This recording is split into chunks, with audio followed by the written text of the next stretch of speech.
So at the same time Anirudh గారు ఎక్కడుంటే వివాదాలు అక్కడ ఉంటాయి. అంటే ఆయన ఏది పడితే అది మాట్లాడుతున్నారు, స్వపక్షంలోనే విపక్షంగా ఉంటున్నారు, సొంత పార్టీనే ఇదిగా మాట్లాడుతున్నారు, ఇవన్నీ కూడా వస్తున్నాయి. నేను ఇంతకుముందే మాట్లాడినా నేను. రెవెన్యూ డిపార్ట్మెంట్‌లో గవర్నమెంట్ ల్యాండ్ కూడా కొన్ని జరుగుతున్నాయి. ఖచ్చితంగా నేను అది బయటికి తీసుకొస్తాను. నేను కొట్లాడతానని చెప్తున్నా. నేనెందుకు భయపడాలి? అంటే బయటోడు పార్టీయోడొచ్చి చెప్పాలనా మేము తప్పు చేస్తున్నామని? మాకు తెలవదా తప్పు జరుగుతుందని? తప్పు జరిగిన దగ్గర ఖచ్చితంగా నేను మాట్లాడతాను. ఏం మాట్లాడినాను నేను? ఒకటి తిరుమల దర్శనం గురించి మాట్లాడినాను. అవును చంద్రబాబు నాయుడుని అడిగినాను నేను. నీ రెండో కన్ను ఎక్కడ పోయిందని అడిగినాను. తప్పా? నువ్వే అన్నా ఆయననే అన్నాడు కదా! తెలంగాణ అంటే నాది రెండో కన్ను అని చెప్పేసి.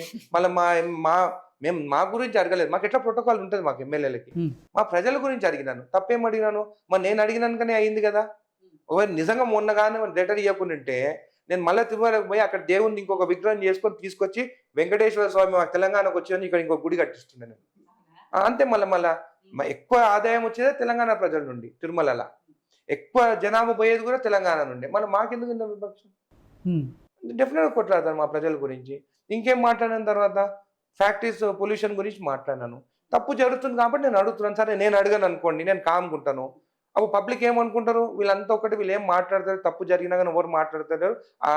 అపోజిషన్ పార్టీ వోళ్ళు, టీఆర్ఎస్ వోళ్ళు, బీజేపీ వోళ్ళు మాట్లాడితేనే తప్పా? మేము అడగొద్దా? మాకు అడిగే స్వేచ్ఛ మాకుంది కదా! ప్రజల గురించి అడుగుతున్నాం. నా సొంతంగా ఏమన్నా అడిగినానా?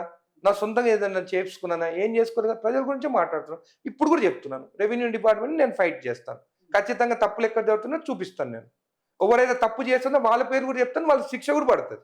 అదే అన్న, అధికారుల మీద నోరు బారేసుకుంటారు, ఎలా పడితే అలా తిట్టినానా నేను? మాట్లాడతారు. నేను ఒకటి చెప్తాను. ఒక అధికారి ఒక విరాసత్‌కొస్తే వాళ్ళ అన్న పేరు చేసి తమ్ముని పేరు నీ పేరు చేయాలంటే రూ. 1,00,000 అడిగాను. కొంతమంది అధికారుల గురించి చెప్తున్నాను. అని అడిగి ఆయనొచ్చి బాధగా ఆ రైతు ఒకసారి చెప్పిండు. ఇంకొక రైతొచ్చి చెప్పిండు. ఇట్లా బాధపడుతుంటే మేము గట్టిగా అడిగి నేను ఎక్కడ చెడు చెడు మాటలు గాని ఎక్కడ మాత్రం తిట్టలేదు. నేను రూల్ ప్రకారమే మాట్లాడినాను. కరెక్ట్‌గా వాడికి ఏ ఇష్యూ ఉందో ఆ ఇష్యూ పైన అడిగినాను. నా వాయిస్ గట్టిగుంటది. నేను అడిగినాను. దాంట్లో తప్పేముంది? ప్రజల కోసం అడిగినాను. అంటే నేను కామ్‌గా ఉంటే ఇంక వాళ్ళని మొత్తం దోచుకుంటారు. రైతులు తిరిగి చెప్పులు కూడా అరిగిపోతున్నాయి వాళ్ళకి. ఆన్‌లైన్ ఇంప్లిమెంట్ కూడా అయితలేదు వాళ్ళకి. మళ్ళీ నేను వాళ్ళ పక్కనే నిలబడతాను నేను. వాళ్ళు తప్పు చేసిండ్రు కాబట్టి నేను తిట్టాల్సొస్తది కొన్నిసార్లు. కానీ అది కూడా కొంతమంది అధికారులు ఎంత బాగా పనిచేస్తారంటే పాపం మార్నింగ్ నుంచి ఈవినింగ్ వరకు పనిచేస్తారు.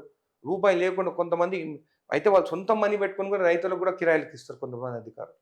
నేను ఓన్లీ అవినీతి జరిగే అధికారుల పైనే నా ఫైట్. నేను ఖచ్చితంగా నాకు కంప్లెయింట్ వస్తే నేను యాక్షన్ ఖచ్చితంగా తీసుకుంటాను. కానీ నేను ఎవ్వరిని తిట్టలేదు. కానీ నేను చెప్పిన ఆరోపణలు కూడా కరెక్ట్ అయినాయి. మళ్ళీ వాళ్ళు ఎందుకు సస్పెండ్ అయినారు మళ్ళా?